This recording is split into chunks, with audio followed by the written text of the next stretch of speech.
Halo, selamat malam. Jelang sebulan pelantikan Prabowo Gibran, bursa kementerian mulai diperebutkan. Kasakusuk partai koalisi membidik kursi menteri dinilai sebagai upaya membentuk kabinet akomodasi. Kabarnya akan ada 44 kementerian yang akan menyokong jalannya pemerintahan ke depan. Banyaknya kepentingan menjadi tantangan dalam menjalankan program unggulan Prabowo Gibran. Kabinet Zakon Prabowo Gibran akomodasi semua kepentingan. Bersama saya, Rifana Pratiwi akan membahasnya selama 1,5 jam ke depan dalam Political Show.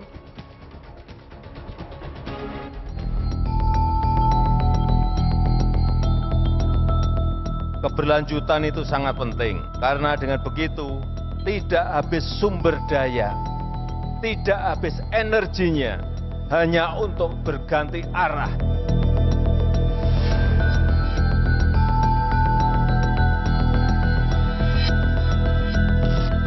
Pelantikan Presiden terpilih Prabowo Subianto dan Wakil Presiden terpilih Gibran Rakebuming Raka semakin dekat. Menjelang pelantikan Presiden dan Wakil Presiden pada 20 Oktober nanti, isu tentang komposisi kabinet pemerintahan ke depan kian kencang. Ketua Harian Partai Gerindra Sufmi Dasko Ahmad menyampaikan bahwa kabinet era pemerintahan Prabowo Gibran akan lebih banyak dari kabinet era pemerintahan Joko Widodo. Dasko mengatakan penambahan jumlah kabinet kementerian untuk mengoptimalkan tugas-tugas yang ada di kementerian. Meski begitu, jumlah menteri di kabinet Prabowo Gibran sampai saat ini belum final. Ia meyakini seluruh nama yang mengisi kursi kabinet akan rampung sepekan jelang pelantikan pada 20 Oktober mendatang.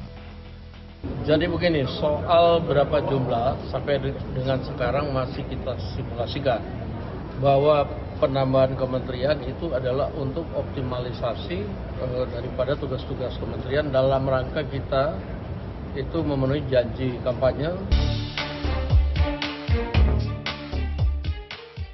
Sependapat dengan Partai Gerindra, Ketua Umum Partai Golkar Bahlil Lahadalia tidak mempermasalahkan apabila jumlah menteri di pemerintahan Prabowo Gibran akan bertambah banyak. Bahlil menilai penambahan jumlah itu tidak masalah lantaran pemerintah selanjutnya akan melakukan percepatan pembangunan. Menurut Bahlil, penambahan jumlah menteri di kabinet adalah hak prerogatif presiden. Tidak masalah kok, tinggal tupoksinya aja. Dan saya pikir itu masing-masing pemimpin kan punya style yang berbeda, ya. Dalam rapat kabinet terakhir pemerintahan Joko Widodo Ma'ruf Amin di Istana Ibu Kota Nusantara, Presiden Joko Widodo menekankan agar mendukung transisi pemerintahan ke Presiden terpilih Prabowo Subianto supaya berjalan efektif. Jokowi pun meminta para menteri agar tidak membuat kebijakan yang dinilai ekstrim. Bahkan Jokowi meminta bila perlu dibuatkan regulasi baru dan kebijakan-kebijakan yang mendukung program unggulan pemerintahan Prabowo Gibran. Kita semuanya harus mendukung penuh program Presiden terpilih, pastikan transisi pemerintahan berjalan efektif. Jika diperlukan regulasi baru, jika diperlukan perumusan kebijakan yang harus segera dibuatkan, segera dibuat dan segera diselesaikan. Utamanya untuk program-program unggulan Presiden terpilih, agar setelah dilantik pemerintahan baru bisa segera bekerja dan berlari kencang.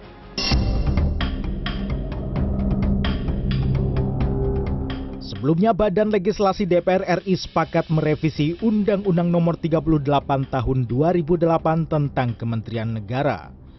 Rapat Panitia Kerja Revisi Undang-Undang Kementerian dilanjut rapat tim perumusan dan sinkronisasi hingga rapat pengambilan keputusan digelar dalam 1 hari. Seluruh fraksi partai politik di balik DPR setuju agar revisi Undang-Undang Kementerian yang akan mengubah komposisi kabinet di pemerintahan Prabowo Gibran segera dibawa ke paripurna. Direktur Eksekutif Carta Politika Yunarto Wijaya menyarankan agar Presiden terpilih Prabowo Subianto memprioritaskan program berjalan dalam penyusunan kabinet. Menurutnya, Kabinet yang terlalu akomodatif atau gemuk justru akan membuat sulit bergerak maju. Padahal Prabowo memiliki banyak target dalam pemerintahannya.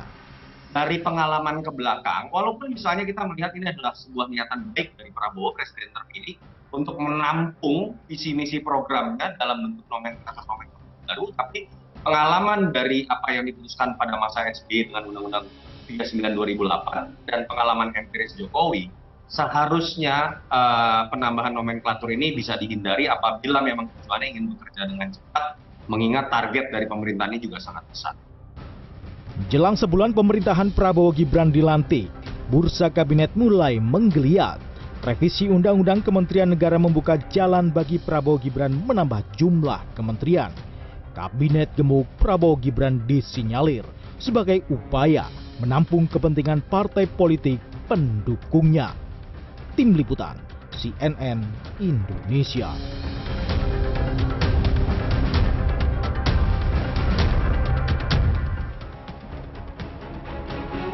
Terima kasih Anda masih menyaksikan Political Show. Kini saatnya kita masuk ke segmen Electionpedia. Kabinet Prabowo Gibran dikabarkan akan menambahkan jumlah nomenklatur dari 34 di era Presiden Jokowi diprediksi menjadi 44 kementerian. Tidak hanya Prabowo menginginkan terbentuknya zakon kabinet, sejumlah nama juga sudah mulai muncul ke permukaan. Berikut prediksi nama menteri serta kementerian baru apa yang akan muncul di Kabinet Prabowo Gibran yang dihimpun oleh tim Litbang CNN Indonesia. Yang pertama, saya jelaskan dulu apa itu zakon kabinet. Pengertian dari zakon kabinet. Kabinet zakon diartikan sebagai kabinet yang diisi oleh kalangan profesional dan ahli pada urusan sesuai bidang. Nama lainnya adalah business cabinet. Oke, sejarah zakon kabinet atau kabinet zakon di Indonesia ini sudah ada dua ya. Kabinet Natsir 6 September 1950 sampai 21 Maret 1951. Ini era Orde Lama. Kemudian ada Kabinet Wilopo 3 April 1952 sampai 3 Juni 1953. Oke, ada lagi? Ya. Oke. Kabinet zakon yang ketiga adalah Kabinet Juanda 9 April 1957 sampai 5 Juli 1959. Jadi di era Orde Lama ada 3 era ataupun 3 periode dari zakon kabinet yang dibentuk oleh Presiden Soekarno pada saat itu. Oke? Kita lihat prediksi kementerian atau badan baru yang akan dibentuk di Kabinet Prabowo Gibran. Kita dapat bocorannya. Jadi Kementerian Energi dan Petrokimia, Kementerian Mineral dan Batu Bara. Jadi Kementerian SDM ini akan dipecah dua menjadi Kementerian Energi Petrokimia dan Kementerian Mineral dan Batu Bara. Sementara Kementerian PUPR yang tadinya berada di satu induk akan dipecah dua, Kementerian Pekerjaan Umum dan Kementerian Perumahan Rakyat. Ada juga badan yang dibentuk oleh Prabowo, yakni Badan Gizi Nasional. Ini sudah dipimpin oleh Prof. Dadan yang kemarin dilantik oleh Presiden Jokowi. Kemudian ada Badan Pengelola Pengendali Perubahan Iklim dan Tata Niaga Karbon. Serta Badan Penerimaan Negara. Nomor 7 ini Badan Penerimaan Negara apakah akan mengambil kewenangan dari Kementerian Keuangan, di mana Dirjen Pajak dan juga Dirjen Bea Cukai akan berada di bawah Badan Penerimaan Negara. Itu kita masih menunggu nanti tanggal 21 Oktober 2024 pada saat pelantikan kabinet. Kemudian nama-nama yang muncul sebagai kandidat calon Menteri Prabowo Gibran. Ada 4 nama lulusan dari SMA Taruna Nusantara yang akan berkibar di kabinetnya Prabowo Gibran. Siapa saja? Yang pertama adalah orang dekat Prabowo Subianto Sugiono, Wakil Ketua Umum Partai Gerindra, lulusan SMA Taruna Nusantara. Kemudian yang kedua adalah Prasetyo Hadi, Ketua Organisasi Kaderisasi Keanggotaan atau OKK DPP Partai Gerindra. Dua-duanya adalah anggota DPR RI aktif. Kemudian yang ketiga adalah Sudaryono, Ketua DPD Partai Gerindra Jawa Tengah yang saat ini menjabat sebagai Wakil Menteri Pertanian di kabinetnya Pak Jokowi dan Kiai Maruf Amin.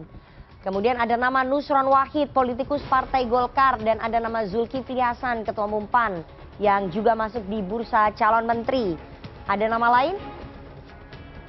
Ada nama Yandri Susanto, Wakil Ketua Umum PAN, anggota DPR RI aktif, dan juga Agus Harimurti Yudhoyono, Ketua Umum Partai Demokrat. Jadi kalau kita lihat sekilas tampaknya ketua umum partai koalisi pendukung Koalisi Indonesia Maju Plus atau Kim Plus ini rata-rata ketua umumnya akan duduk sebagai menteri di kabinetnya Prabowo Gibran. jumlah anggota kabinet dari masa ke masa. Kita lihat siapa yang paling banyak jumlah anggota kabinetnya. Ternyata di kabinet era Presiden Soekarno ada kabinet Susanto Tirto Projo. Jumlah kementeriannya 10. Ini yang paling sedikit di sejarah ketatanegaraan kita ya. Sementara kabinet Dwi Korra jumlah kementeriannya ada 132. Ini adalah jumlah nomenklatur kabinet terbanyak dalam sejarah demokrasi atau sejarah ketatanegaraan Indonesia. 132 di bawah era Presiden Soekarno. Kemudian di era Orde Baru di kabinet Presiden Soeharto, kabinet pembangunan 1 jumlah kementeriannya 24, kabinet pembangunan 5 jumlah kementeriannya 44. Agak mirip sebenarnya dengan rencana Prabowo dan juga Gibran ingin membentuk kabinet mencapai 44. Karena mirip dengan kabinet pembangunan 5 di era Presiden Soeharto. Ada kabinet era Presiden Habibie, kabinet reformasi pembangunan jumlah kementeriannya ada 37. Kita lihat bagaimana dengan kabinet di era Gus Dur, kabinet era Presiden Abdurrahman Wahid, kabinet Persatuan Nasional, jumlah kementeriannya 36, dan kabinet di era Presiden Megawati Soekarno Putri, namanya adalah kabinet gotong royong, jumlahnya ada 33 kementerian. Bagaimana dengan kabinetnya Pak SBY dan Pak Jokowi? Kabinet di era Presiden SBY, KIB, Kabinet Indonesia Bersatu Jilid 1, jumlah kementeriannya 34, di KIB Jilid 2 jumlah kementeriannya ada 34. Sementara kabinet di era Presiden Jokowi juga sama dengan Presiden SBY, kabinet kerja jumlahnya 34, sementara kabinet Indonesia Maju jumlahnya juga 34. Oke, itu tadi adalah jumlah kementerian di era setiap presiden. Apakah Pak Prabowo akan mencontek gaya dari Presiden Soeharto di Kabinet Pembangunan 5, ada 44 kementerian yang akan dibentuk pada saat beliau dilantik tanggal 20 Oktober nanti. Kita akan bahas apakah jumlah 44 kementerian ini akan efektif untuk pemerintahan ke depan atau justru membebani keuangan negara di tengah situasi ekonomi kita yang sedang tidak baik-baik saja. Bagaimana bisa membentuk kabinet Zaken atau Zaken kabinet dengan banyaknya atau gemuknya jumlah nomenklatur. Nanti kita akan bahas dengan para narasumber saya yang ada di studio. Tapi kita harus jeda terlebih dahulu. Jangan kemana-mana, tetap bersama kami di Political Show.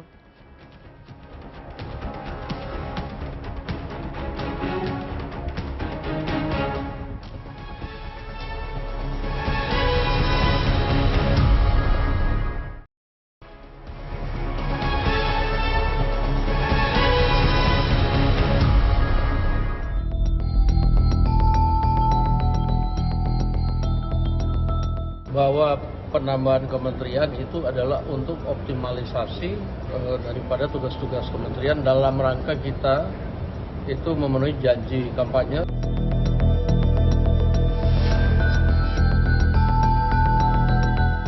Kita semuanya harus mendukung penuh program Presiden terpilih. Pastikan transisi pemerintahan berjalan efektif.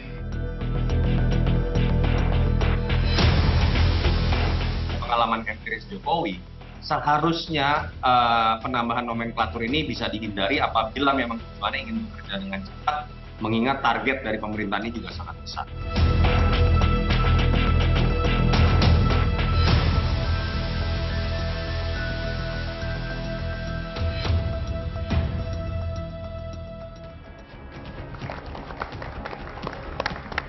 Terima kasih Anda masih bersama kami di Political Show. Jelang sebulan pelantikan Prabowo Gibran, bursa kementerian mulai diperebutkan. Kasakusuk partai koalisi membidik kursi menteri dinilai sebagai upaya membentuk kabinet akomodasi. Kabarnya ada 44 kementerian yang akan menyokong jalannya pemerintahan ke depan. Banyaknya kepentingan menjadi tantangan dalam menjalankan program unggulan Prabowo Gibran. Kabinet Zaken Prabowo Gibran akomodasi semua kepentingan. Malam ini kita akan membahasnya dengan narasumber yang sudah hadir di studio. Saya perkenalkan satu-satu dari yang paling ujung kanan.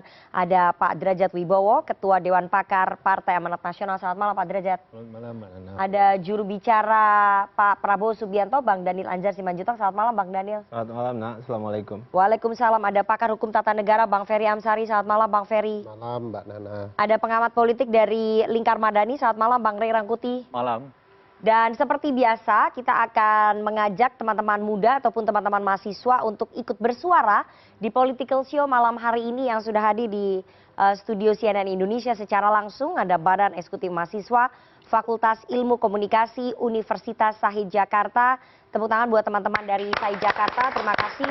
Nanti teman-teman bisa bertanya, mengkritisi, curhat juga boleh. Uang pajaknya dipakai untuk membiayai kementerian yang segitu banyak ya. Oke, saya akan putarkan dulu. Ini pernyataan resmi dari Ketua Umum Partai Amanat Nasional dan juga ada pernyataan dari Bambang Susatyo. Kita dengarkan sama-sama.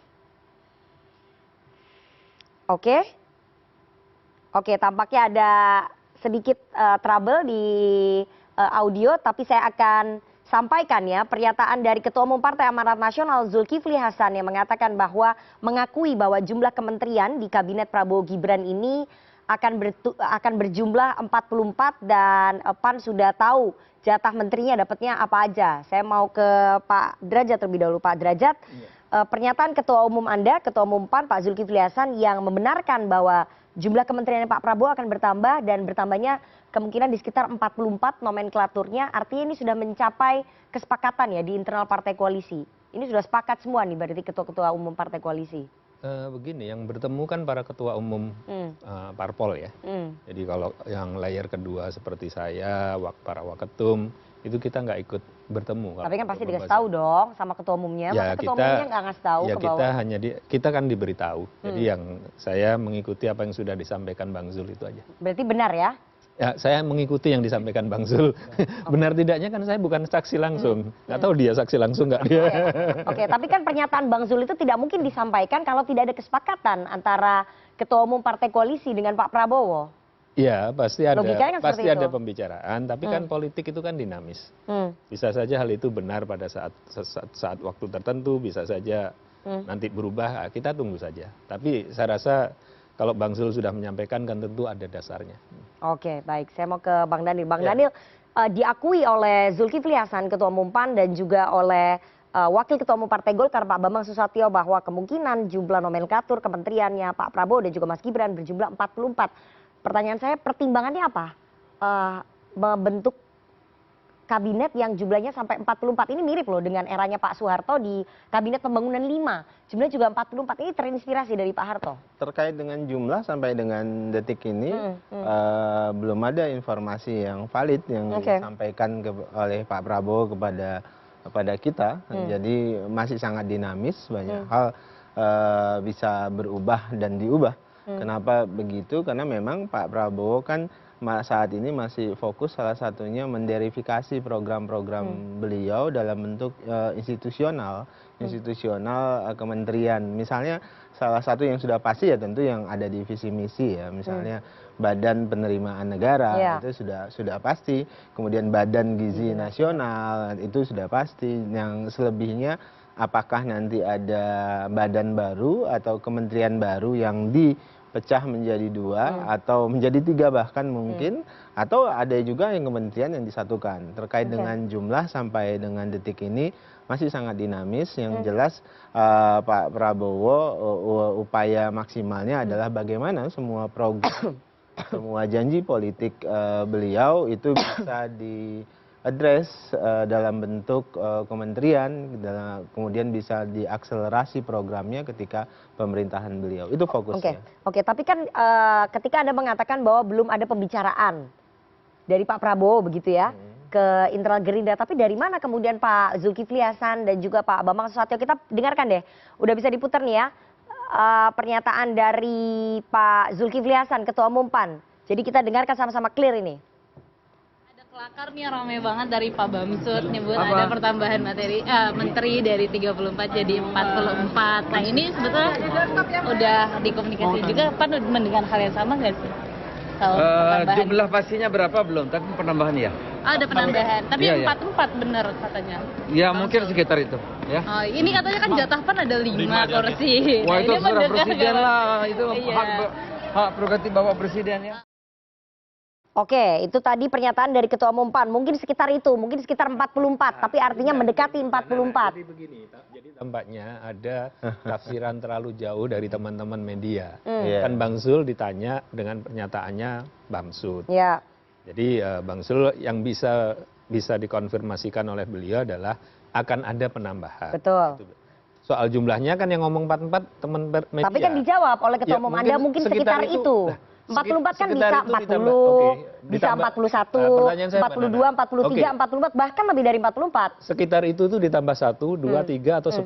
Tapi kan nggak mungkin kurang dari 40 kalau sekitar itu. Nggak tahu. Kan Bang Zul hanya mengatakan sekitar itu. Kabinetnya Pak Jokowi 34. Nggak mungkin sejauh itu dong, sekitar itu 44 itu adalah posisi resmi undang-undang. Ya. Kan sudah dirubah melalui revisi Undang-Undang Kementerian Negara. Selesai. Nah, jadi akan ditambah. Nah, karena itu teman-teman media perlu sangat hati-hati ketika menyampaikan pernyataan ya. Jadi Bang Zul mengatakan sekitar itu, beliau nggak mengkonfirmasi jumlah. Jadi mohon dikoreksi, Bang Zul tidak pernah mengatakan 44. Tapi sekitar 44. Sekitar itu, sekitar 44 ya. Bisa tambah 1, bisa tambah 10, bisa kurang 1, bisa kurang 2. Itu tadi pernyataan dari Ketua Umum 4 tapi dikoreksi oleh Pak Derajat ya, sekitar itu. Tapi kita tetap dapat poinnya bahwa di sekitar 44. Kita sesuai aja pernyataannya. Enggak, tadi saya sebutkan Mbak Nana, sangat dinamis ya, artinya upaya menderifikasi program itu dalam bentuk institusi, itu masih dalam proses diskusi yang sangat panjang sampai dengan sebulan ini, karena tentu Pak Prabowo mendengar banyak pihak, terutama terkait dengan institusionalisasi. Karena institusionalisasi kan tentu ini terkait dengan birokrasi, terkait dengan efektivitas dan efisiensi. Banyak hal lah yang dipertimbangkan, termasuk terkait dengan efektivitas program yang bisa didorong melalui institusi tertentu, kementerian tertentu. Misalnya tadi lah, yang sudah pasti yang bisa kami sebut ya tadi, seperti Badan Penerimaan Negara, itu sudah bagian visi, misi, dan program yang sudah dipastikan ada pemecahan di Kementerian Keuangan. Artinya dengan sekitar angka 44 itu menurut Bang Daniel itu akan efektif ya terhadap jalannya pemerintahan? Masalah efektif dan tidak efektif itu bukan terkait dengan jumlah. Efektif dan tidak efektif itu terkait dengan keinginan dari Pak Prabowo dan Mas Gibran untuk mengakselerasi program yang ada. Jadi institusi yang baru misalnya yang dibentuk itu disesuaikan dengan kebutuhan program yang ingin diakselerasi Pak Prabowo. Jadi bisa bertambah, artinya bertambah itu bisa dipecah kementeriannya, bisa juga ada kementerian yang justru disatukan. Itu terkait dengan dia efektif atau tidak untuk melaksanakan program yang ada. Tapi kalau kita bandingkan di negara-negara besar lainnya seperti Amerika Serikat dan Cina atau Tiongkok begitu ya, jumlah kementeriannya nggak melebihi kita loh, nggak lebih dari 30. Iya, ini dengan jumlah penduduk yang sebanyak itu ya. Apple to apple ya untuk membandingkan itu dengan anatomi politik dan kebutuhan program. Karena partai politiknya di sana cuma sedikit, di sini banyak. Itu hal yang berbeda ya. Pak Prabowo tidak pernah fokus pada jumlah dan mengakomodasi partai politik yang ada. Pak Prabowo tetap fokus pada upaya bagaimana program-program yang ada itu bisa diderifikasi, bisa address menjadi sebuah kebijakan yang menguntungkan rakyat banyak. Saya mau ke Bang Ferry. Bang Ferry, Anda sepakat tidak bahwa ini untuk efektivitas makanya perlu mengakomodasi program-programnya Pak Prabowo dan juga Mas Gibran sehingga ya perlu banyak kementerian begitu untuk efektivitas menjalankan program-program unggulannya mereka, atau justru sebaliknya kalau menurut Bang Ferry? Ya, secara jumlah tidak ada kaitan efektivitas kabinet dengan jumlah ya, seperti disampaikan tadi. Pengalaman Amerika, sistem presidensial, jumlah menterinya tidak pernah lewat dari 25 itu rata-rata. Bahkan Obama periode pertama 13-an kalau saya tidak salah. Cukup 13 pengurus 50 negara bagian dengan daratan yang sangat luas. Gitu ya. Tapi memang kontur politik yang membuat negosiasi antar partai menjadi berbeda. Kalau berbasis pendekatan konstitusional pasal 17, presiden itu kan dibantu oleh menteri-menteri. Jadi bukan presiden dan wakil presiden. Hanya presiden. Wakil presiden tidak ada urusan. Wakil presiden itu hanya pembantu presiden juga. Jadi ini urusan presiden dan kabinetnya. Dan sejak 2008 dipatenkan jumlahnya menjadi 34 melalui Undang-Undang 39 2008. Jadi memang dari era Pak SBY pertama hingga Pak Jokowi menggunakan pendekatan 34 hanya di periode Pak Presiden SBY angka 34 itu dipatenkan periode kedua. Ya. Jadi sepanjang undang-undang ini belum diubah dan undang-undang yang baru belum diundangkan, maka angka 34 itu dianggap sebagai angka yang paling tepat untuk mendekati kepentingan politik seluruh partai yang ada di pemerintahan dan dianggap angka yang bisa dan mampu efektif untuk menunjang atau membantu presiden. Apakah angka 34 itu mutlak? Enggak mutlak. Jadi itu batas maksimum yang bisa dipakai. Kalau presiden merasa perlu membatasi, tiba-tiba diumumkan 25 saja, Pusat Studi Konstitusi pernah mengusulkan di periode Presiden Jokowi pertama 21 kementerian. Tidak pernah didengarkan dan tidak pernah dipatuhi.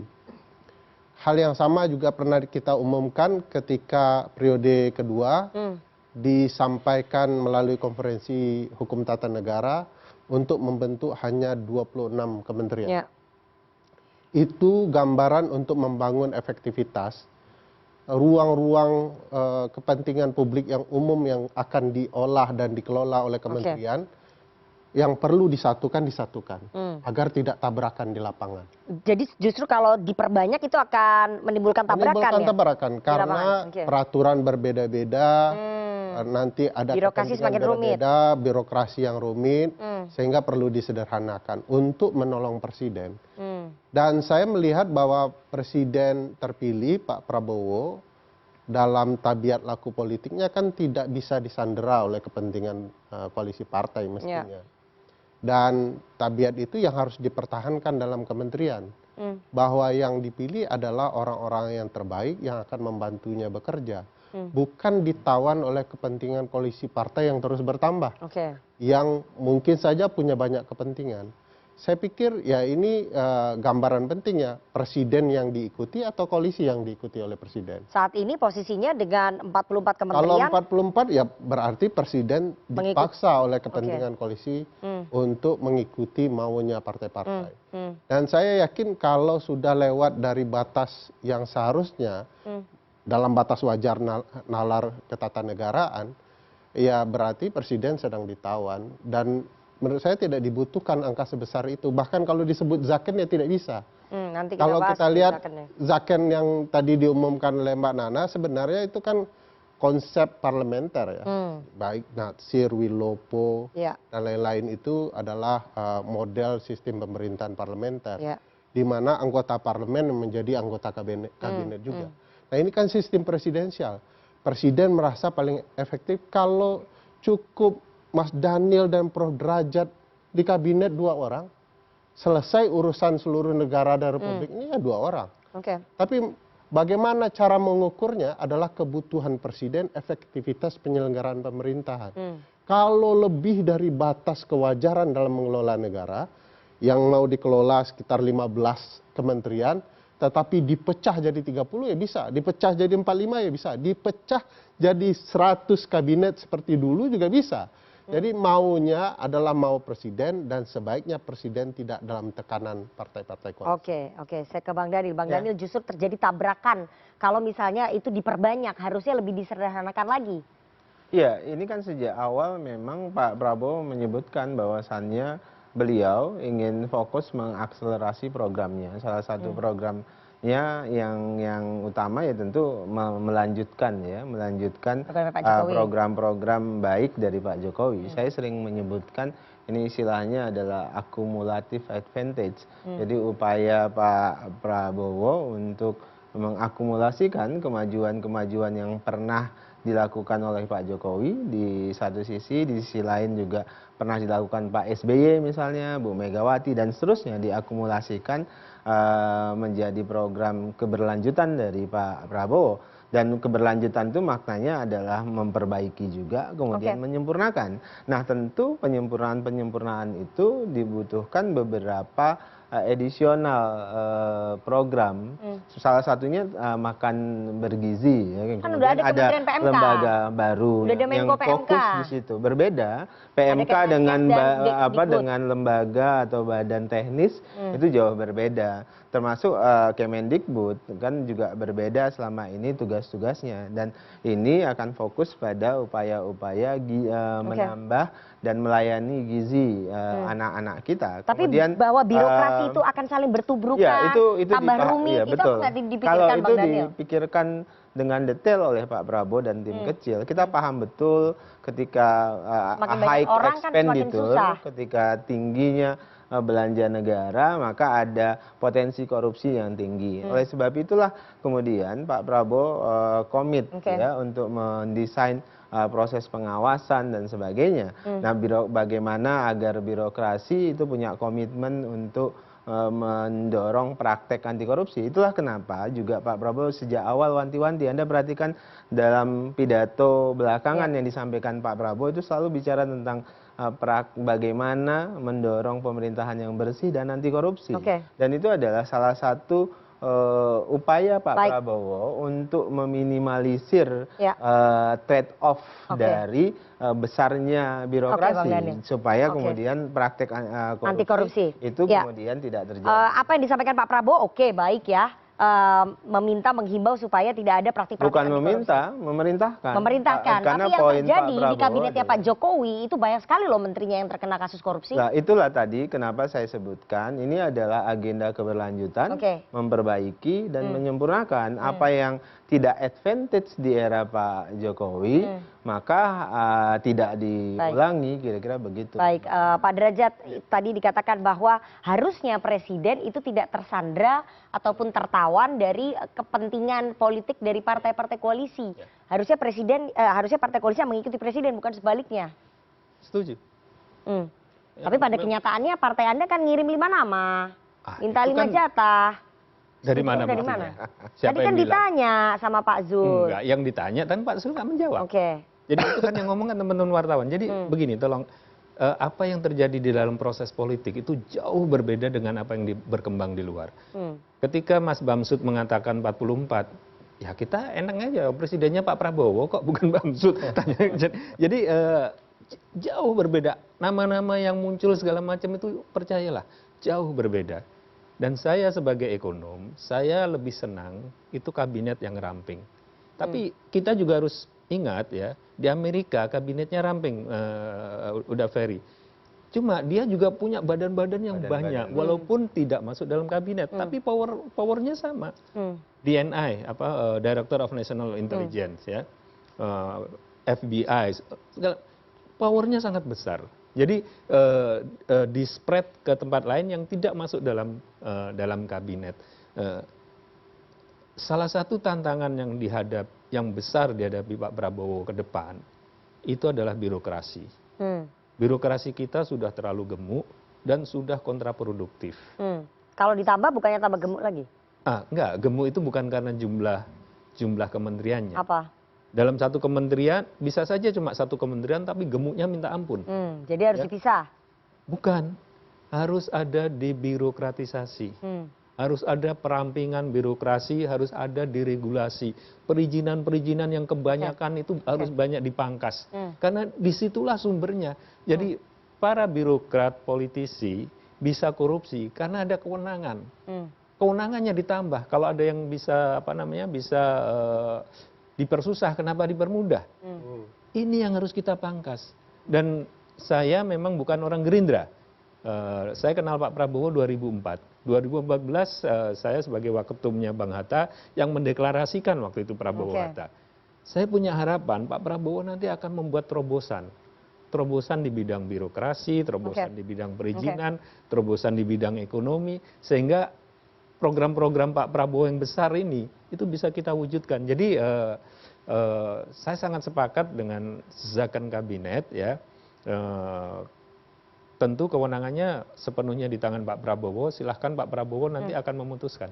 Oke, saya mau ke Bang Rey. Bang Rey, ini meskipun tidak diakui ya, tapi sulit untuk bisa menghilangkan stigma publik bahwa membentuk 44 kementerian itu untuk memang mengakomodasi kepentingan dari partai politik. Karena partai politik pendukungnya Pak Prabowo banyak sekali loh. Apalagi ditambah Kim Plus, itu kan hampir semuanya diborong kecuali PDI Perjuangan. Apalagi kalau nanti PDI Perjuangan masuk, kan semuanya harus diakomodasi tentu saja di kabinet.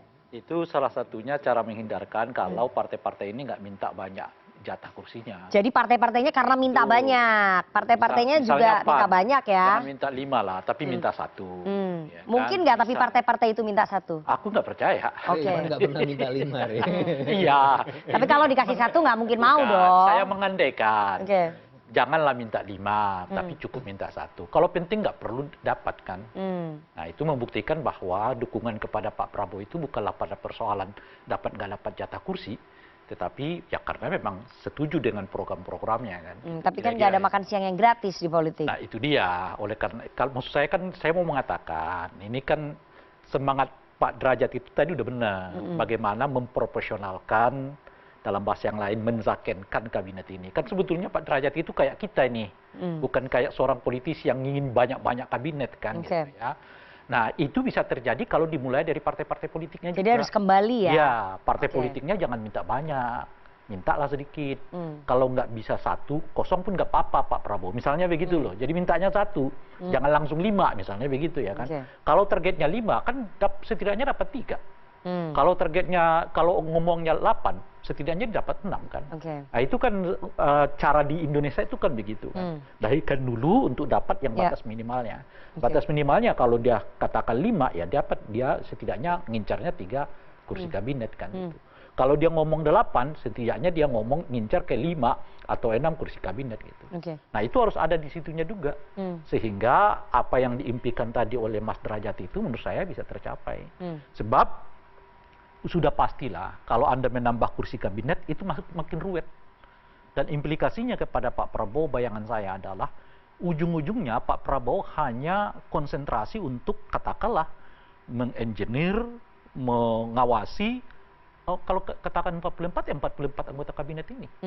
Lah kalau nanti seperti kejadian di zamannya Pak Jokowi dengan 34, 2-3 anggota kabinetnya masuk ke ke KPK gitu. Apa yang terjadi di matanya Pak Prabowo? Sementara Pak Prabowo sebagaimana kita ketahui adalah orang yang selalu mengatakan bocor gitu. Tapi dengan mungkin besarnya anggota kabinet ini, saya nggak terlalu yakin ruang pengawasannya seperti apa dari 44 ini gitu. Itu satu. Nah yang kedua soal efektivitas. Ya jelas ini makin tidak efektif karena tadi udah disebut oleh Mas Derajat. Pasti akan menimbulkan banyak sekali aturan yang saling terkait, jangan disebut tabrakan lah, saling terkait aja. Nah ini dialami oleh Pak Jokowi misalnya di konteks pembebasan lahan di IKN kan. Ya kan? Pak Jokowi sendiri hampir mengeluh kan, udah ada izin dari sini, tiba-tiba kementerian sana belum ada, kementerian sini belum ada. Karena masing-masing kementerian punya kewenangannya masing-masing, merasa punya kewenangan masing-masing ya. Dan kita tidak menyebut ini tabrakan, keterkaitan. Jadi Anda lolos di pintu 1 belum tentu lolos di pintu 2. Lolos. Dan setiap kementerian ini nggak bisa mengatakan teken-teken aja karena aturannya ada. Kan mereka punya permen sendiri-sendiri kan. Peraturan menterinya kalau soal pembebasan lahan begini. Peraturan menteri ini kalau soal mengikuti terkait dengan pembangunan di atas pembangunan lahan harus begini dan seterusnya. Kalau itu nggak bisa dipenuhi, ya tentu nggak bisa setiap menteri akan kasih begitu saja. Nah itu kan dialami oleh Pak Jokowi dalam konteks kan pembebasan lahan IKN sehingga terdengar begitu lambat dan perizinan-perizinan lainnya ya. Perizinan-perizinan lain dan seterusnya gitu. Jadi begitu ia bertambah dengan sendirinya aturan makin ruwet. Itu akan terjadi. Kalaupun kita tidak sebut aturan ini tabrakan. Karena saling terkait dengan sendirinya mestinya 1 pintu lalu menjadi 2-3 pintu. Ya, dan seterusnya gitu. Nah yang kedua adalah soal efisiensi. Kalau disebutkan efisiensi, ya jelas ini. Dan hubungannya nanti misalnya debirokratisasi seperti disebut oleh Mas Derajat, nggak mungkin kalau kita tambah sampai 10 aja, ya jumlah kabinet dari 34 menjadi 44 itu kan ternyata 10 satu anggota kabinet aja 40, itu 400 orang yang terkait dengan kabinet yang dimaksud. 400 itu ya birokrasi baru. Ya kan, meskipun itu dalam 10-10-10-10 gitu ya. Jadi kalau kita melihat dari aspek soal efisiensi, soal efektivitas dengan penambahan jumlah kursi kabinet, menurut saya jauh dari yang diharapkan. Itu bukan solusi untuk efektivitas dan efisiensi. Itu justru memperlama geraknya pemerintahan Pak Prabowo dan Mas Gibran, karena cari kantor juga lama, cari SDM juga lama, menerbitkan aturan juga lama. Kalau ini kementerian baru misalnya ya, dia harus berkolerasi juga dengan kementerian lama. Nah, misalnya apa? Taruhlah misalnya kita andaikan saja soal yang mengurusi makan siang gratis dibuat dalam satu kementerian. Misalnya begitu kan. Dia harus berhubungan dengan Menteri Pendidikan. Dia harus berhubungan dengan Menteri Kesehatan. Karena siapa yang mengawasi gizi macam-macam dan seterusnya gitu. Jadi lalu karena dia tidak di dalam satu pintu, lalu harus rapat berkali-kali. Sementara kan kita tahu betul manajemen yang efektif dan efisien itu dibuat dalam satu pintu. Kan itu trennya semua kan. Kalau Anda mau ngurus SIM, itu semuanya ada di situ. Dari urusan KTP-nya, SIM-nya, pajaknya, macam-macam, satu pintu yang disebutkan. Begitu juga tren perbelanjaan modern kan. Anda mau apa? Di dalam satu ruangan semua tuh. Mau one stop service gitu. Mau sayur di situ, apa di situ, macam-macam. Itu tren yang disebut dengan efisiensi dan efektivitas. Harusnya begitu ya. Akan lambat nggak nanti geraknya pemerintahan Pak Prabowo kalau misalnya dengan gemuknya kementerian ini, Bang Ferry? Pasti secara lambat ketatanegaraan. Karena dulu kan sudah dikritik ya, kabinet yang diberi gelar obesitas 34 saja sudah disebut obesitas. Kebesaran gitu ya. Sehingga larinya lambat. Dalam pendekatan ketatanegaraan dan ekonomi, ada dua pendekatan ini karena sahabat-sahabat kita orang ekonomi. Secara hukum tata negara namanya saja kabinet. Lemari kecil, ruang kecil gitu ya. Kalau ruang kecil diisi terlalu banyak orang, sesak nanti begitu ya. Dan harus dipahami istilah kabinet itu untuk menjelaskan di dalam itu adalah orang-orang dekat kepercayaan. Nah, bayangkan kalau jumlahnya terlalu besar orang kepercayaan ini, sehingga banyak rahasia yang kemudian tidak tepat digunakan. Kurang lebih begitu ya. Juga bicara soal efektivitas. Jadi dengan sedikitnya orang, kontrolnya mudah, dan tugasnya bisa diberikan kepada orang yang pasti, tepat gitu ya. Sehingga disederhanakan. Pendekatan ekonomi Mbak Nana, kalau diperbesar kabinet, artinya akan ada perpecahan antar kementerian, ruang kerja yang berbeda. Konsekuensi ekonominya sederhana, untuk hal kecil saja. Karena berganti nomenklatur atau bertambah nomenklatur, kop surat itu bertambah. Dari pusat hingga ke daerah, dan itu jumlahnya luar biasa. Pengalaman di kementerian saya, Kementerian Dakdikbud ya, Kementerian Pendidikan gitu ya. Kenapa Dakdikbud kan dulu kan. Dipecah jadi Kemendikti, Kemendikbud ya. Kumnya susah loh nambah kumnya. Pecah-pecah, konsekuensinya miliaran itu.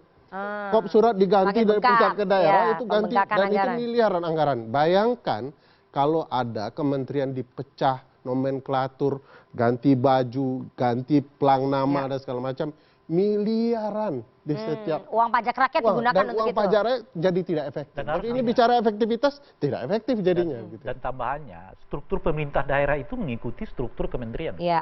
Dengan sendirinya, misalnya kalau ada kementerian baru di sini, dia harus turun juga di setiap provinsi. Kalau mau disederhanakan ya, kepulauan besar di Indonesia sekitar 5-6 gitu ya. Kalau mau 3 kali lipatkan untuk orang ngurus, ya 15 orang cukup.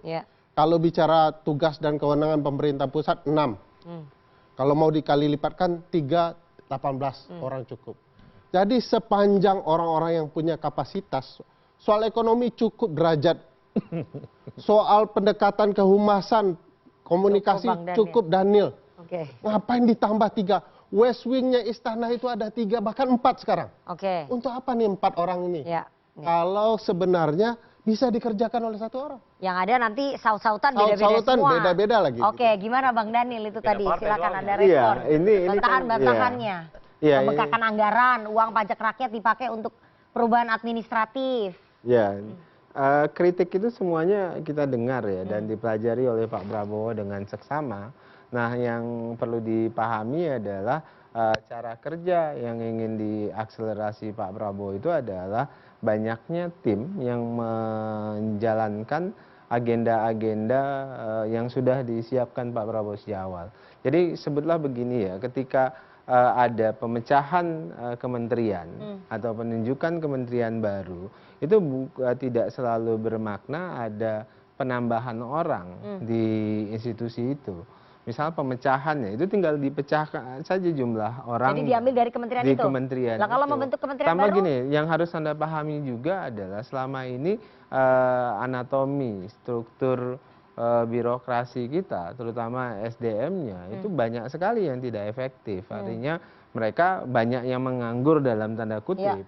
Nah, itulah yang kemudian ya, secara detail itu dipelajari oleh tim kecil Pak Prabowo, itu yang kemudian nanti dialokasikan di institusi-institusi baru yang dibentuk oleh Pak Prabowo. Oke, taruhlah SDM melalui tugas-tugas mengakselerasi program-program khusus. Kalau kemudian tidak ada upaya akselerasi program khusus, maka tidak akan dibutuhkan yang namanya institusi baru. SDM termasuk kayak seperti apa ya, badan penerimaan negara. Kalau itu SDM kan tinggal lah, dipecah SDM bisa saja. dicari ya. Tapi soal anggaran tadi untuk pergantian segitu banyak nomenklatur itu bagaimana? Kritik itu benar, tidak ada yang keliru dengan itu. Nah, oleh sebab itulah itu ada itulah yang kemudian Pak Prabowo menjadikan itu sebagai trigger untuk mendorong yang namanya hilirisasi. Pak Prabowo butuh trigger bagaimana kemudian kita bisa mengakselerasi program misalnya hilirisasi sebagai salah satu upaya meningkatkan pendapatan negara. Artinya kita tidak terjebak lagi pada ekonomi komoditi, tapi kita sudah mulai bergeser menjadi ekonomi produk. Ada added value dan sebagainya. Nah, untuk menuju di situ Pak Prabowo ingin mendorong ada trigger melalui institusi-institusi yang dibutuhkan. Tapi Pak Prabowo sadar ya bahwa perubahan nomenklatur segitu banyak kementerian akan menghabiskan uang miliaran rupiah pajak rakyat ya. Betul, itu sadar betul Pak Prabowo, ada trade off istilahnya setiap keputusan kalau kita belajar ekonomi publik pasti ada trade off. Trade off itu pasti merugikan, tapi dari balik trade off itu ada opportunity cost yang mau kita peroleh. Yang mau kita peroleh apa? Ada akselerasi misalnya dari sisi penerimaan negara, kita mau akselerasi misalnya hilirisasi dan sebagainya. Baik. Kita akan nanti bahas lebih dalam soal siapa orang-orang yang mau duduk di dalam kabinetnya Pak Prabowo. Apakah akan banyak orang profesional atau justru orang-orang partai yang akan duduk di kabinetnya Pak Prabowo dan juga Mas Gibran. Tapi kita harus jeda terlebih dahulu. Jangan kemana-mana, tetap bersama kami di Political Show.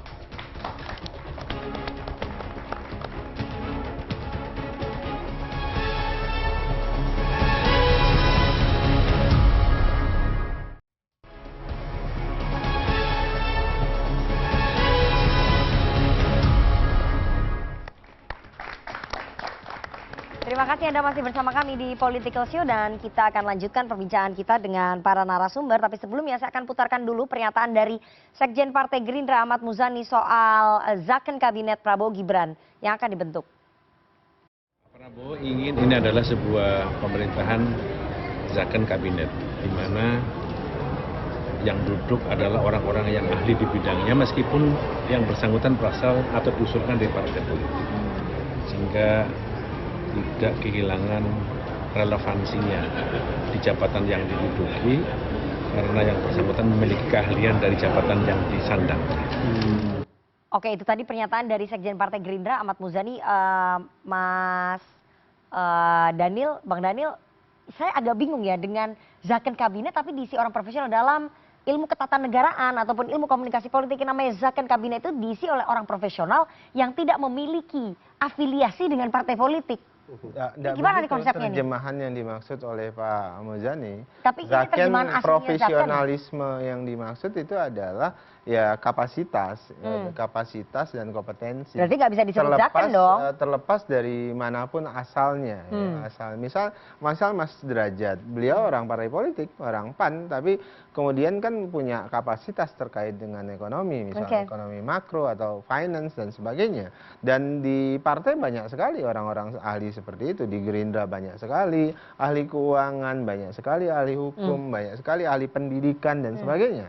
Jadi artinya yang ingin disampaikan dan jadi perhatian Pak Prabowo, semua anggota kabinetnya itu harus adalah orang-orang yang ahli, orang-orang yang punya kapasitas, terlepas asal-usulnya dari mana, terlepas dia orang partai politik atau non partai politik. Berarti nggak bisa disebut zakan. Bisa karena pengertian saja, zaken dengan pengertian zaken itu tidak ada kaitannya dengan partai politik. Zaken ini kan pemaknanya ahli, profesional, dan itu juga berangkat dari bahasa Belanda ya, dan itu kata yang digunakan untuk menunjukkan kabinet parlementer eranya Bung Karno, ketika kabinetnya Pak Juanda, kemudian Wilopo dan Natsir, dan itu karena kondisi parlementer dan tidak pernah lama, rata-rata bahkan 1 tahun.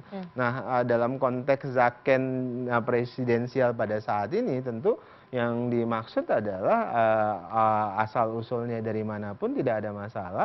Yang penting dia ahli, yang penting dia punya kapasitas. Nah, kalau saya menerjemahkan, Pak Prabowo itu selalu menyampaikan setidaknya ada 3 syarat penting yang harus menjadi catatan anggota kabinet Pak Prabowo nanti. Pertama itu adalah integritas. Tadi Pak Prabowo selalu mengulang pentingnya sikap anti korupsi, integritas. Kemudian kedua ya kompetensi, keahlian, profesionalisme. Kemudian ketiga itu loyalitas. Nah, Pak Prabowo berharap tentu anggota kabinetnya itu loyal terhadap Pak Prabowo, tidak menunjukkan sikap double standar atau double loyalty, tapi ketika menjadi anggota kabinet loyalitasnya kerja untuk kepentingan rakyat dalam konteks kapal, maka kapten kapalnya itu adalah Prabowo Subianto atau Presiden Republik Indonesia. Kalau Anda katakan tadi ya soal loyalitas itu yang diutamakan oleh Pak Prabowo, bagaimana memastikan bahwa orang-orang yang nanti dipilih ataupun diusung oleh partai politik, meskipun mereka ahli, mereka loyalitasnya hanya untuk Pak Prabowo dan untuk negara. Kan mereka diusung oleh partai politik, pasti kan punya loyalitas juga ke partai politik. Begini, Anda diusung oleh partai politik kalau Pak Prabowo tidak berkenan, tidak bersepakat, Pak Prabowo sudah sampaikan, misalnya PAN boleh menyampaikan 10 nama misalnya. Apakah bisa dipaksakan PAN atas nama si A, si B? Tidak. Pak Prabowo sudah menyampaikan kalau kemudian ini tidak cocok dan dengan kriteria yang dibutuhkan oleh Pak Prabowo bisa menolak. Dan Pak Prabowo bisa minta diganti dengan nama yang lain yang sesuai dengan kebutuhan Pak Prabowo. Tapi kan ketua umum partai politik koalisinya pasti masuk semua. Itu mereka punya loyalitas terhadap partainya. Enggak ada. Semua orang yang masuk kabinet itu pasti takut ke presiden. Bahkan presiden bisa partai bisa berkomunikasi dengan baik dengan presiden. Anda tahulah fakta-fakta seperti itu. Jadi artinya ketika Presiden Pak Prabowo menjadi panglima di negeri ini, beliau akan jadi panglima, tapi ketika beliau jadi prajurit, beliau akan menjadi prajurit yang baik. Itulah Pak Prabowo Subianto yang saya kenal. Oke, jadi Anda meyakini bahwa ketum-ketum parpol ini yang nanti akan duduk di kabinetnya Pak Prabowo tidak akan punya loyalitas ganda ya? Mereka semuanya harus jadi prajuritnya Prabowo Subianto. Dan Prabowo jadi nggak boleh lagi mikirin partainya ya? Enggak, dia nggak perlu mikirin yang lain, dia harus fokus bekerja untuk kepentingan rakyat dalam konteks ini pemerintahan Prabowo Subianto. Oke, itu bisa terjadi Pak Derajat pada konkretnya, pada kenyataannya apakah itu bisa terjadi? Ketua umum Anda kalau nanti jadi menteri, kemarin sudah jadi menteri, tidak akan memikirkan soal partainya? Kalau ketua umum partai pasti memikirkan soal partai, tapi ketika dia dalam posisi di kabinet, komandannya adalah presiden. Sekarang presidennya adalah Pak Jokowi, komandannya Pak Jokowi. Jadi Pak Prabowo, Pak Zul, Mas Ahaye, Adinda Bahlil, komandannya ke Pak Jokowi. Nanti begitu nanti Pak Prabowo dilantik, komandannya adalah Pak Prabowo, panglimanya Pak Prabowo. Jadi saya rasa itu simple ya. Tapi begini, yang muncul di masyarakat itu adalah seolah-olah kalau dari parpol itu udah pasti jeleknya. Itu yang harus kita koreksi, ya. Saya hidup di dunia profesional lama sekali. Banyak teman-teman profesional, jangankan untuk berani berjuang, untuk menunjukkan sikap saja itu nggak berani, ya. Tapi kemudian setelah ada pemenang, itu kasak-kusuknya malah lebih gila daripada kita. Intriknya lebih ganas. Udahlah, nggak usah. Ada yang dari bank, lihat aja cara dia main dengan sebagian oknum media. Ada yang macam-macam. kita yang di partai malah tenang-tenang loh. Jadi karena udah pasti dapat jatah kalau di partai. Belum kalau tentu. mereka kan nggak dapat, nggak kendaraan politiknya. Bukan, itu hal yang wajar karena partai itu bekerja sama dan berjuang untuk itu. Jadi partai karena partai sudah berjuang, jadi partai memang dapat ganjaran kursi kabinet. Partai itu adalah untuk memperjuangkan sikap dan posisi politik. Orang profesional, jadi kalau partai berjuang di bidang politik wajar karena memang dia kerjaannya begitu. Orang yang profesional non partai itu perjuangannya adalah perjuangan profesional, tapi kemudian ketika dia main-main politik kan jadi nggak lucu, ya. Nah, tapi beginilah. Jadi yang penting adalah bahwa bagaimana kabinet Pak Prabowo ke depan itu bisa efektif, ya. Istilah zakon segala macam itu kan istilah. Di partai banyak yang profesional tadi Dinda Daniel udah mengatakan. Contohnya dari media saja. Kurang profesional apa namanya Mutia Hafid? Orang media profesional. Sekarang jadi politisi, bagus. Kurang profesional apa namanya Grace Natali? Siapa tahu nanti Mbak Nana, nggak tahu kan? Ya. Jadi semuanya akan masuk ke dalam dunia politik. Artinya di dunia politik ada itu orang yang ngomong gitu dulu loh. Dan kemudian akhirnya malah terjun di politik. Ya, artinya apa? Di parpol itu juga banyak orang-orang yang profesional, seperti dikatakan tadi ya.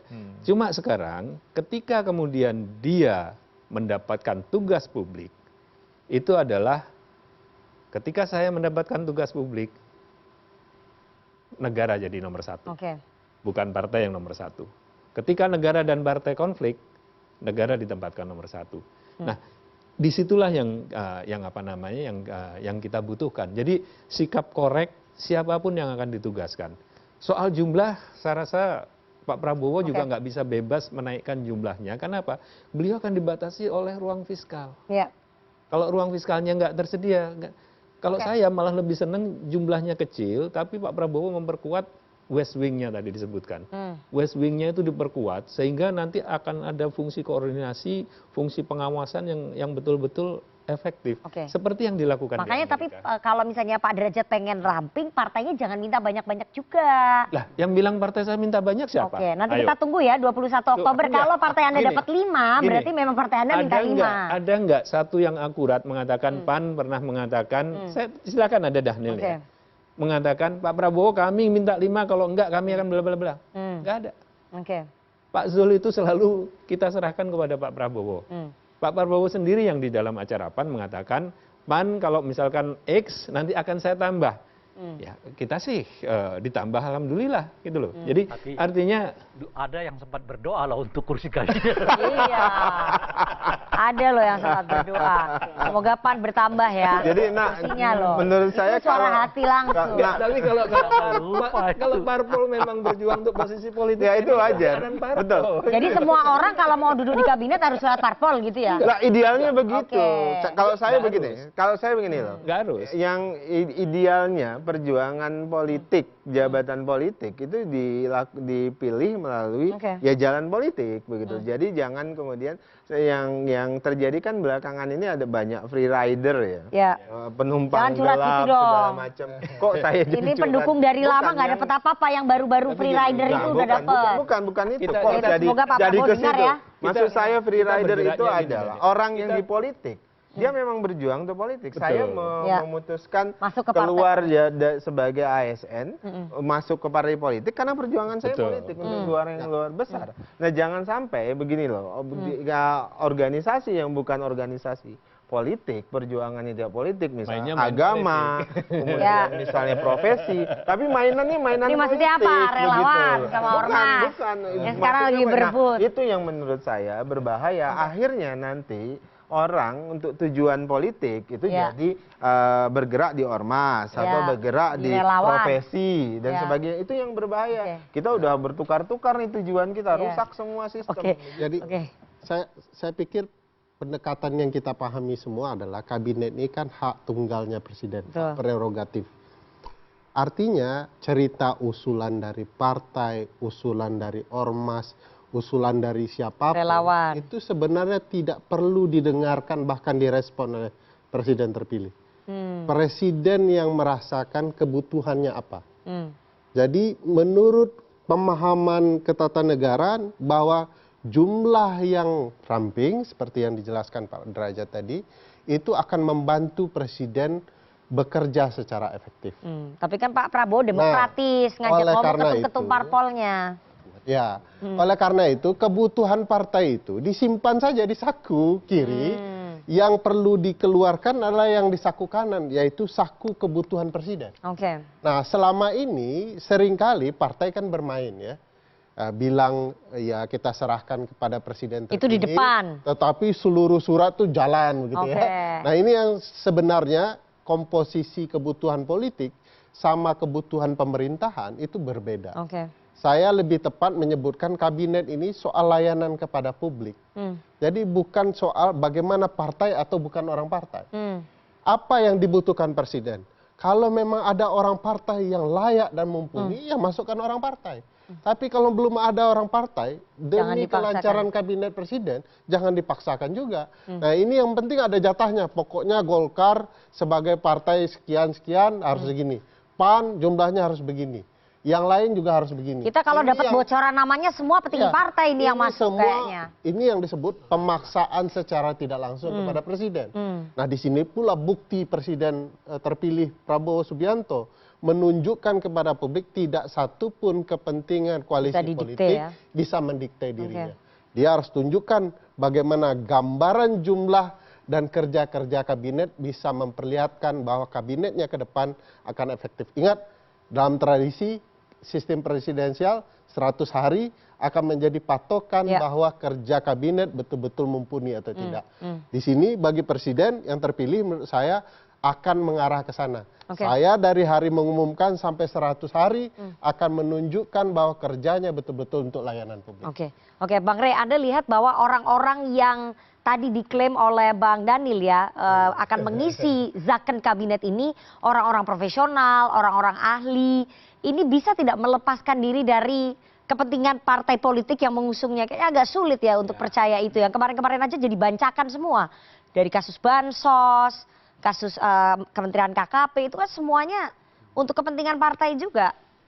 Kesulitan kita di Indonesia ini antara definisi yang dikemukakan oleh para politisi dengan definisi umum itu kadang-kadang beda.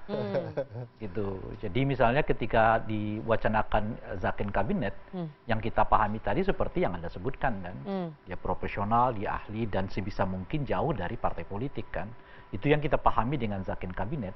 Tapi oleh partai politik, enggak itu maksudnya. Maksudnya itu ya bisa orang partai yang penting profesional di bidangnya. Atau profesional di-endorse oleh partai. Ya, nah oleh karena itu mungkin lebih tepatnya bukan zakon kabinet. Ya kabinet profesional aja.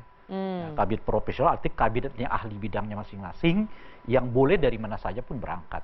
Sebab kalau kita sebut dengan zakon kabinet, yang terbayang oleh kita itu adalah oh ini kabinet yang agak jauh dari partai politik. Kan kira-kira gitu tuh.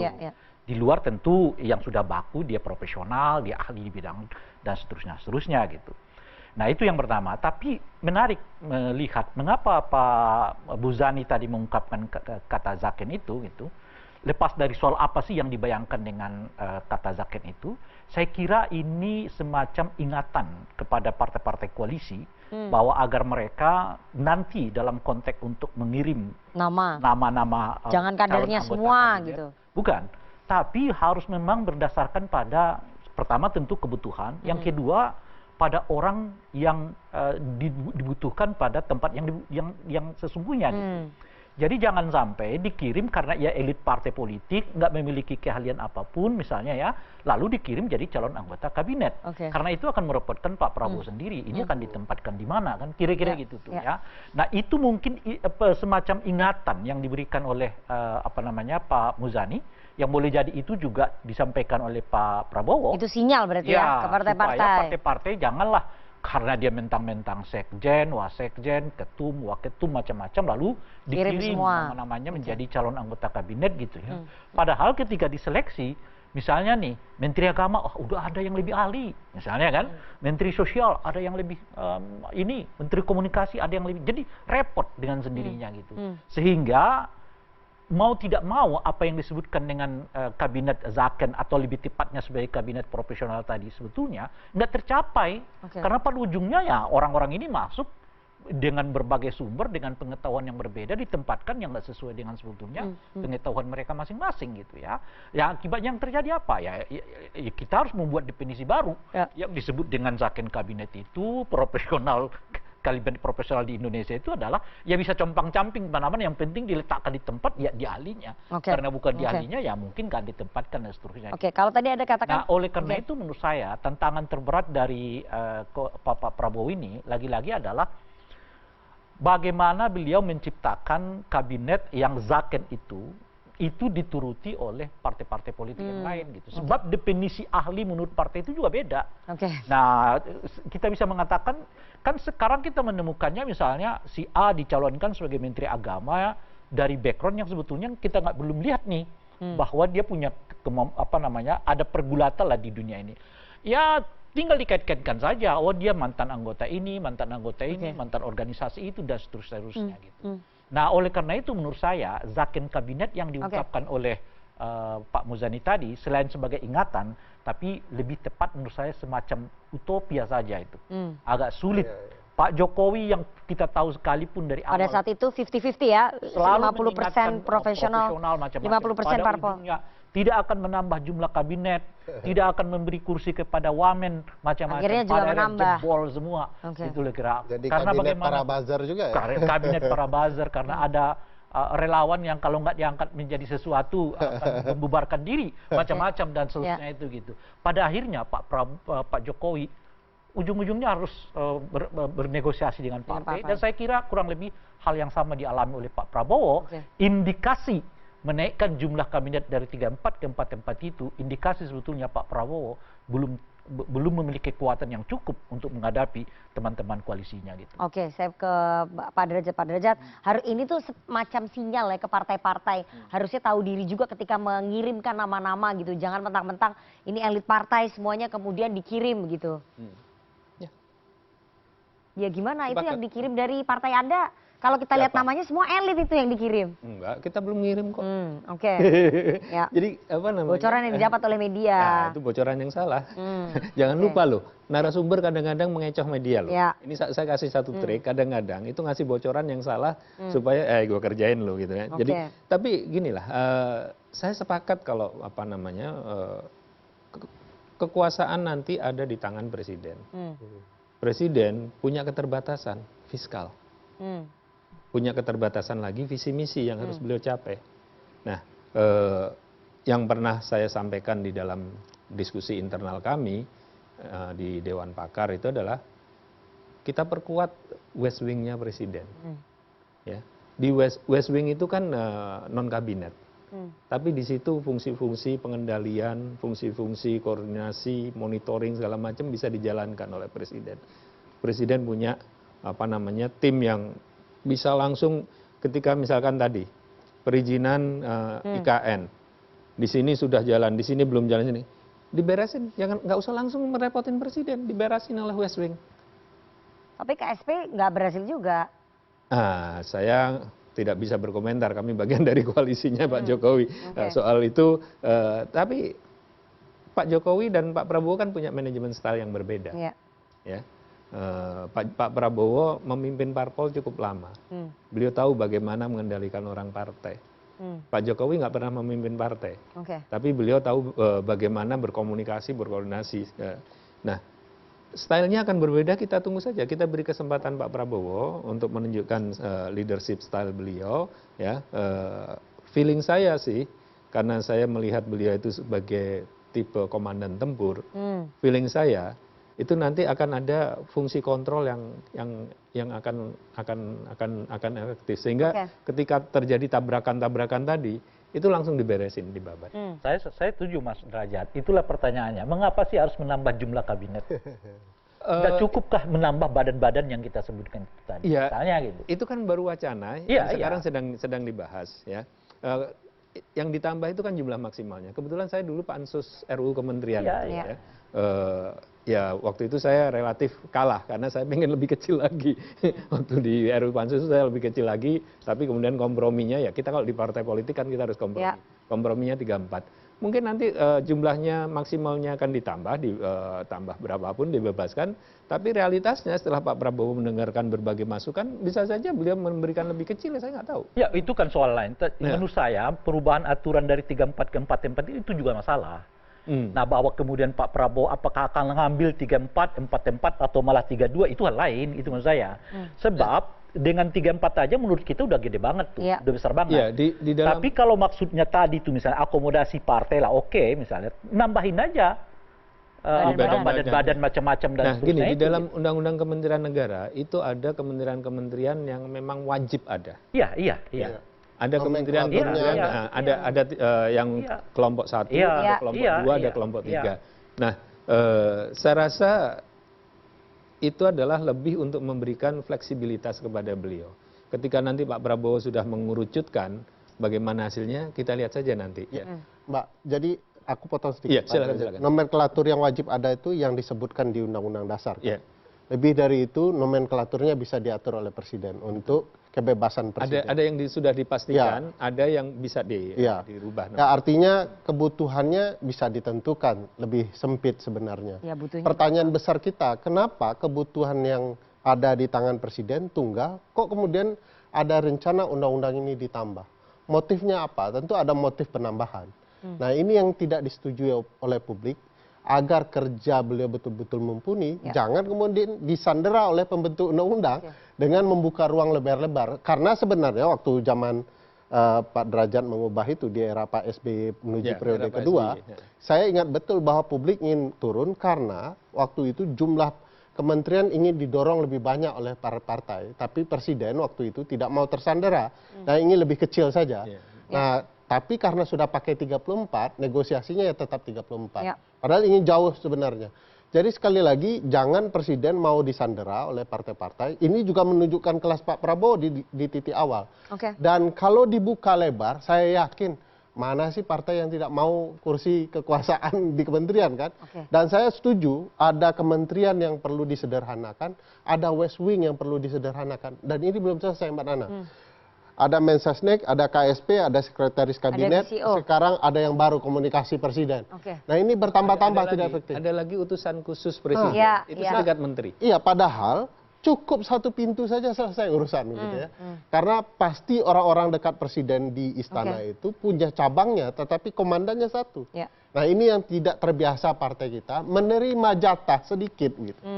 Jadi Bang Daniel, ini harusnya menunjukkan Pak Prabowo menunjukkan powernya ini terhadap partai-partai, jangan mau tersandera oleh partai-partai yang minta banyak itu.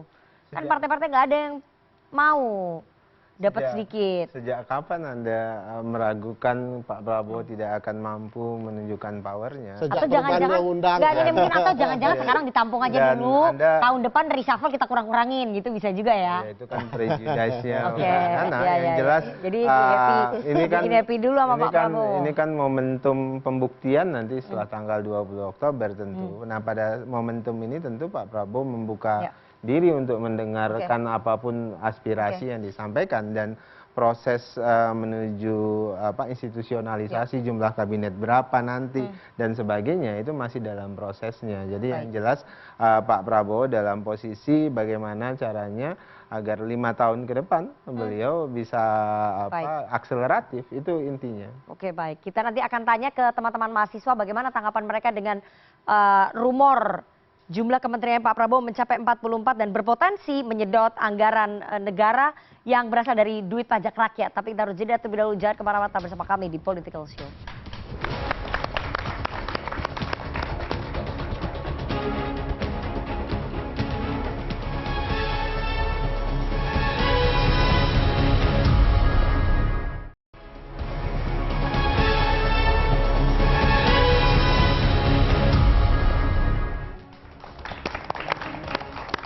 Terima kasih Anda masih bersama kami di Political Show, dan kita akan langsung bergabung dengan teman-teman Badan Eksekutif Mahasiswa Fakultas Ilmu Komunikasi Universitas Syahid Jakarta. Silakan perwakilan dari teman-teman Syahid. Halo, selamat malam. Selamat malam semuanya. Saya Lucy Anggraini, dari jabatan saya adalah bidang pendidikan akademik dari BM Fakultas Ilmu Komunikasi Universitas Jakarta. Nah, ini menarik banget dalam isu ini, banyak banget nih kajian kabinet ini yang memang ada 44.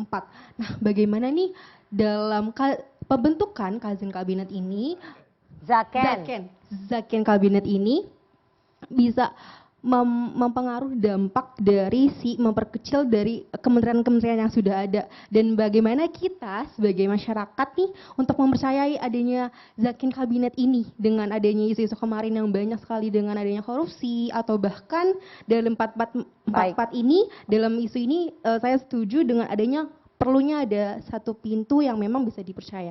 Mungkin itu saja. Makasih. Satu Terima lagi. kasih. Silakan.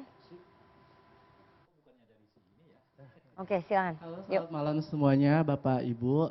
Perkenalkan, nama saya Andika Hajakusuma dari Universitas Syahid. Saya dari Badan Eksekutif Mahasiswa, jabatannya Humas Hubungan Masyarakat. Saya itu lumayan tertarik dengan Zaken kabinet ini. Jadi saya ingin bertanya, apakah Zaken kabinet ini memperkuat peran pemerintahan atau justru berpotensi memperlemah kementerian yang sudah ada? Lalu bagaimana cara Bapak Prabowo untuk mengelola ketegangan atau konflik yang ada antar menteri-menteri dengan pejabat parpol? Lalu selanjutnya Baik. Udah? Oh, udah. Ya. Terima kasih. Waktunya udah gak cukup, makasih ya. Oke, silakan Bang Daniel. Mengelola ketegangan itu tadi, potensi tubrukan antara menteri-menteri yang memiliki kewenangan yang mirip-mirip nanti di lapangan. Itu keahlian Pak Prabowo. Oke. Itu yang terjadi di Partai Gerindra, apalagi kalau kemudian Masa Pak Prabowo ntar ngurusin menteri-menterinya ribut terus? Menteri-menterinya itu gimana mau gerak cepat nanti? Ya itu dia, saya bilang itu keahlian Pak Prabowo. Anda perhatikan Partai Gerindra stabil, kemudian nggak ada konflik dan apalagi ini jadi menterinya Pak Prabowo. Jadi Anda sudah membayangkan. Jadi yang jelas semuanya pasti tegak lurus dengan Pak Prabowo, semuanya tentu akan fokus dengan kerja-kerja dan target yang sudah dibuat Pak Prabowo. Anda bisa perhatikan Kementerian Pertahanan banyak sampai ada perubahan parpol yang diganti lah nanti ya. Perubahan-perubahan yang signifikan. Saya nggak tahu kalau itu. Semoga nggak ada ya yang dibelah di pasti ada yang diganti, tapi mekanisme di partai masing-masing. Pak Prabowo nggak akan lah ya melakukan pembelahan ya. Agak kurang ahli kalau yang begitu. Gitu. Yang ahli pendahulunya ya melakukan pembelahan. Saya nggak tahu, saya nggak dalam posisi lagi memprovokasi seperti Nana. Tapi yang jelas Pak Prabowo akan tetap memastikan semua anggota kabinetnya itu menjalankan program dan visi yang sedang dilakukan oleh Pak Prabowo. Jadi nggak akan ada konflik antar menterinya? Akan langsung dipanggil Pak Prabowo untuk diselesaikan? Anda perhatikan saja track record Pak Prabowo selama ini. Jadi dimanapun Pak Prabowo berada, pada posisi apapun beliau, biasanya stabil. Baik, silakan Pak Derajat, tadi dijawab. Mbak Lucy, Mbak Andika, Anda mempelajari kemarin Italia pernah ada Zaken Perdana Menterinya, sebelum Perdana Menteri Meloni. Ya. Itu Zaken diambil dari profesional, ditaruh. Tapi ternyata nggak bisa jalan. Karena apa? Karena beliau ahli, jago, tapi skill politiknya kurang. Nah, jadi Zaken kabinet nggak selalu lebih bagus. Political kabinet juga nggak selalu lebih bagus, apalagi lebih jelek. Kuncinya adalah orang-orang yang ditempatkan. Jadi kita percaya saja bahwa Pak Prabowo ini tipe panglima tempur. Beliau selalu mengambil komandan-komandan di sekitarnya itu adalah yang the best. Pendidikannya dicek, apanya dicek. Kita serahkan kepada beliau, setelah itu kita jalan, kita perbaiki. Baik, silakan Bang Ferry. Iya, karena potensi tubrukan itu tadi. Karena ini kebutuhan presiden, artinya yang dikerjakan oleh isi kabinet adalah kebutuhan presiden. Jangan merasa ahli sendiri, merasa politisi sendiri, yang dikerjakan di kepentingannya sendiri-sendiri, itu salah. Dan di sana kita akan melihat kemampuan Pak Presiden untuk memimpin kabinetnya. Karena ini para pembantu, jangan kemudian yang dilakukan adalah kepentingan para pembantunya. Nah, tabrakan kepentingan itu hanya muncul jika kemudian kabinet-kabinet bekerja dengan kepentingan masing-masing. Jadi sepanjang itu kepentingan Presiden yang dikerjakan, saya yakin tidak ada tabrakan. tentu akan ada komunikasi ruang profesional dan etik dalam berpolitik ya, sehingga kalau terjadi perbedaan-perbedaan ya wajar saja. Cuman yang sering menurut saya yang tidak boleh terjadi adalah bagaimana merekayasa kabinet itu seolah-olah ya bekerja demi kepentingan rakyat, tapi pada dasarnya ini kepentingan masing-masing partai, dan itu akan sangat merusak. Oke, Bang Rey 1 menit, kita waktunya udah habis. Iya.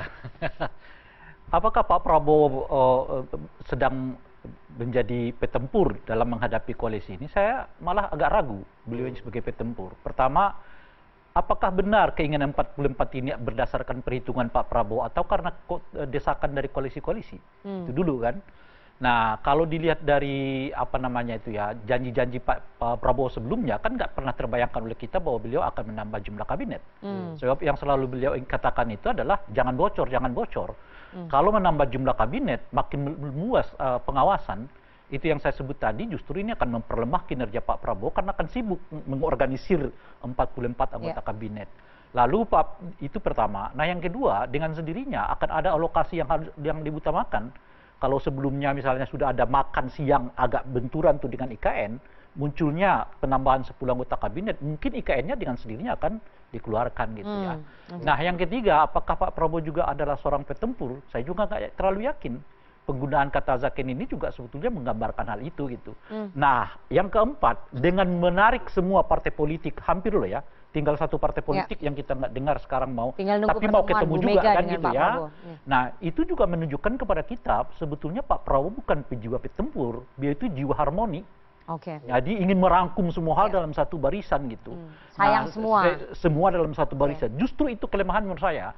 Sebab soliditas lingkungan Pak Prabowo bisa terbangun kalau ia berhadapan-hadapan dengan orang lain. Kalau di luar nggak ada orang lain, ya berhadapan mereka sendiri. Dan itu yang akan merepotkan Pak Prabowo menurut saya. Oke. Kita harus jeda terlebih dahulu. Jangan kemana-mana, tetap bersama kami di Political Show. Masih jeda dong.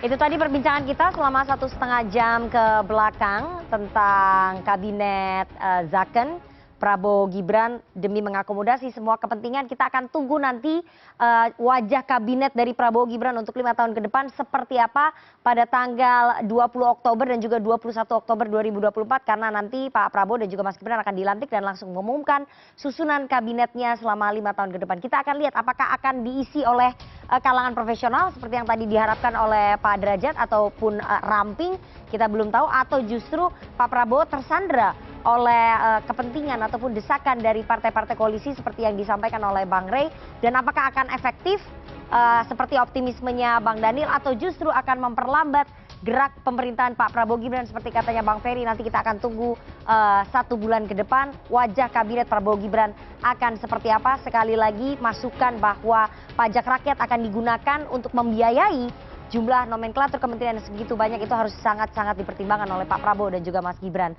Dan kita akan ketemu lagi dengan Political Show Senin pekan depan jam 20.30 waktu Indonesia Barat bersama dengan narasumber-narasumber pilihan. Saya terima kasih kepada seluruh narasumber yang sudah hadir pada malam hari ini dan juga teman-teman dari BEM Fakultas Ilmu Komunikasi Universitas Said Jakarta. Kita ketemu lagi pekan depan. Saya Rifana Pratiwi pamit. Selamat malam, sampai jumpa.